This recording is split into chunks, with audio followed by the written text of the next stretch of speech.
अच्छा, कल की वीडियो जब मैंने बनाई थी तो उसमें मैंने 3 प्रेडिक्शंस किए थे। पहला प्रेडिक्शन ये कि कैमरन ग्रीन कोलकाता नहीं बल्कि चेन्नई जाएँगे।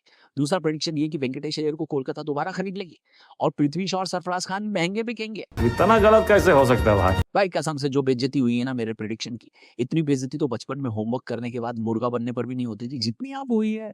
एक भी प्रेडिक्शन सही नहीं हुई है भाई साहब। मेरा मुंह से निकल गई, मेरी जबान टूट गई यार। कैमरन ग्रीन को अल्टीमेटली कोलकाता ही लेकर गई। चेन्नई ने तो ज्यादा मेहनत करी भी नहीं ग्रीन के लिए। फिर वेंकटेश अय्यर के लिए कोलकाता ने बोली जरूर लगाई, लेकिन उनको लेकर गई बेंगलुरु की टीम।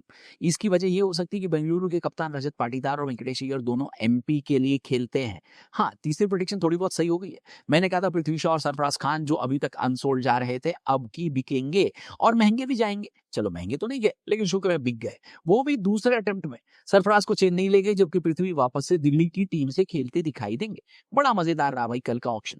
आपको जल्दी से कल के ऑक्शन के बारे में बता देते हैं कौन कौन से हाई पॉइंट्स रहे। आप बस चैनल सब्सक्राइब करना। Highlight number 1, Chennai super Kings ने गर्दा उड़ा दिया।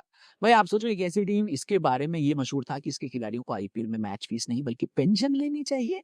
और जो टीम डैडीज आर्मी के नाम से जानी जाती थी, क्योंकि सारे प्लेयर बाल बच्चे वाले थे, उस टीम ने अपनी पूरी स्ट्रैटेजी चेंज कर ली और अब उनके यहाँ सारे बच्चे भरे बड़े हैं। 18-18, 19-19 साल के लड़कों को चेन्नई ने अब की बार अपनी टीम में भर्ती किया है।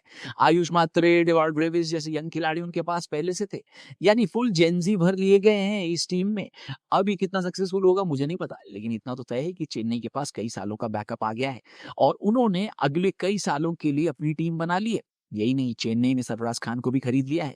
यानी अब संजू, ऋतुराज गायकवाड़ और सरफराज खान, तीनों खिलाड़ी जिनके लिए जस्टिस मांगी जाती थी, चेन्नई का हिस्सा हो चुके हैं। तीनों खिलाड़ियों को एक साथ जस्टिस दे दी चेन्नई वालों ने। आपको चेन्नई का ऑक्शन कैसा लगा कमेंट करना। हाईलाइट नंबर 2 पे बात करते हैं अनकैप प्लेयर्स की। बल्ले बल्ले, अब की बार एक बड़ा अलग और अजीब ट्रेंड देखने को मिला। एक तरफ जहां बड़े बड़े खिलाड़ी अनसोल्ड जा रहे थे, वहीं पर अनकैप्ड खिलाड़ी यानी जिन्होंने अभी तक अपने देश के लिए क्रिकेट नहीं खेली है, उनका बोलबाला था।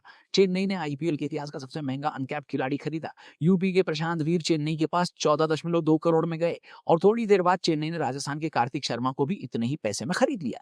यानी 2 अनकैप्ड प्लेयर्स पर चेन्नई ने 28 करोड़ 40 लाख रुपए खर्च कर दिए। मेरे इनसाइड सोर्स मुझे यह बता रहे हैं कि प्रशांत वीर इस आईपीएल ऑक्शन के सबसे डिमांड वाले प्लेयर थे, क्योंकि उनको खरीदने में सभी 10 टीमें इंटरेस्टेड थी। यानी सब लोगों को पता था कि ये लड़का देश के लिए तो नहीं खेला, लेकिन हल्का नहीं है ये। ठीक इसी तरह कश्मीर के आकिब नबी भी 8 करोड़ से ज्यादा रकम में खरीदे गए। आकिब ने रणजी ट्रॉफी में और फिलहाल सैयद मुश्ताक अली ट्रॉफी में बेहतरीन प्रदर्शन किया था और सभी को ये उम्मीद थी कि वो महंगे बिकेंगे, लेकिन इतने महंगे बिकेंगे ये शायद खुद आकिब ने भी नहीं सोचा होगा। आकिब को दिल्ली की टीम ने खरीदा। तीसरी हाईलाइट, मिनी ऑक्शन था तो खिलाड़ियों पर पैसा पानी की तरह बहाया गया। सबको पता था कैमरन ग्रीन इस बार सबसे महंगे खिलाड़ी होंगे और उनके लिए कोलकाता ने 25 करोड़ 20 लाख रुपए की बोली लगाई। इसी के साथ ग्रीन आईपीएल इतिहास के तीसरे सबसे महंगे खिलाड़ी बन गए। हालांकि ये बात अलग है कि आईपीएल रूल के हिसाब से ग्रीन को सिर्फ 18 करोड़ मिलेंगे, बाकी के 7 करोड़ 20 लाख रुपए आईपीएल प्लेयर्स वेलफेयर फंड में चले जाएंगे, क्योंकि नियम के हिसाब से विदेशी खिलाड़ी को 18 करोड़ से ज्यादा नहीं मिल सकते थे।